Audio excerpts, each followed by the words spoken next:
Maintenant, parlons de la grossesse et de l'efficacité des médicaments. Pour commencer, la grossesse affecte effectivement l'efficacité des médicaments. Elle peut influencer l'action des médicaments de plusieurs façons. Elle peut affecter l'absorption des médicaments.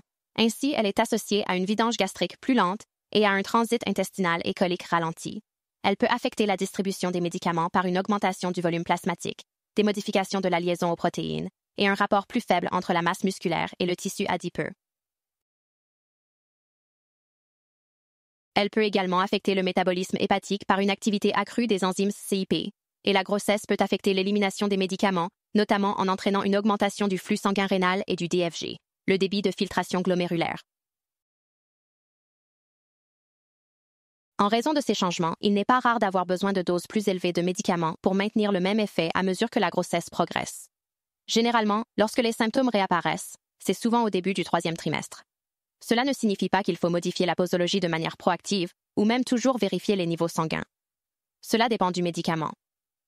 Mais ne soyez pas surpris si une dose plus élevée est nécessaire pendant un certain temps, compte tenu de ce qui se passe au niveau physiologique et biochimique. Il existe certains médicaments spécifiques dont l'effet est particulièrement modifié par la grossesse. Les ISRS, ou inhibiteurs sélectifs de la recapture de la sérotonine, peuvent être affectés par le métabolisme des enzymes CYP hépatiques.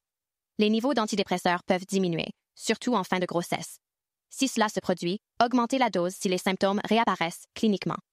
Pour la lamotrigine, l'augmentation des œstrogènes et de l'œstradiol pendant la grossesse peut accroître la glucuronidation de phase 2, ce qui diminue les niveaux de lamotrigine. Les niveaux peuvent diminuer de 50% dès le 2e trimestre et les patientes peuvent avoir besoin d'une dose augmentée si les symptômes réapparaissent. Le lithium est un médicament à surveiller particulièrement pendant la grossesse. Il est important de considérer les effets de la grossesse sur la posologie du lithium, car l'augmentation du DFG pendant la grossesse peut réduire les niveaux de lithium, ce qui peut avoir des effets cliniques importants.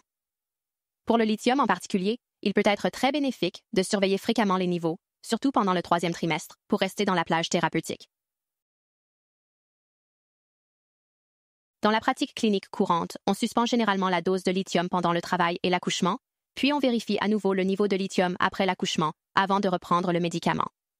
En effet, lors de l'accouchement, le volume vasculaire et la clairance du lithium reviennent rapidement au niveau d'avant la grossesse, et vous voulez vous assurer que la personne en postpartum ne souffre pas de toxicité au lithium. Lorsque nous réfléchissons aux médicaments pendant la grossesse, il est important de reconnaître que la récurrence des épisodes thymiques est fréquente, avec ou sans médicaments. Cependant, la récurrence des épisodes thymiques est beaucoup plus élevée si les médicaments sont arrêtés. Pour les femmes ayant des antécédents de troubles dépressifs majeurs qui étaient euthymiques au début de la grossesse, 68% de celles qui ont arrêté leur antidépresseur ont connu une rechute pendant la grossesse, contre seulement 26% de celles qui ont continué leur traitement. Pour les femmes ayant des antécédents de troubles bipolaires qui étaient euthymiques au début de la grossesse, 85,5% de celles qui ont arrêté leur stabilisateur de l'humeur ont connu une rechute pendant la grossesse, qu'il s'agisse d'un épisode dépressif, maniaque, hypomaniaque ou mixte, contre 27% de celles qui ont poursuivi leur traitement. Donc, dans les deux cas, le risque de rechute est beaucoup plus élevé lors de l'arrêt des médicaments, mais il n'est pas négligeable, même lorsque le traitement est maintenu. Pour conclure, voici quelques points clés pour cette section. La physiologie de la grossesse peut nécessiter une augmentation de la dose d'un médicament précédemment stable. La posologie devrait généralement être guidée par la présentation clinique plutôt que par la théorie. La récurrence d'un trouble de l'humeur peut survenir même lorsqu'une patiente continue son traitement médicamenteux pendant la grossesse, mais elle est beaucoup plus probable si elle a arrêté ses médicaments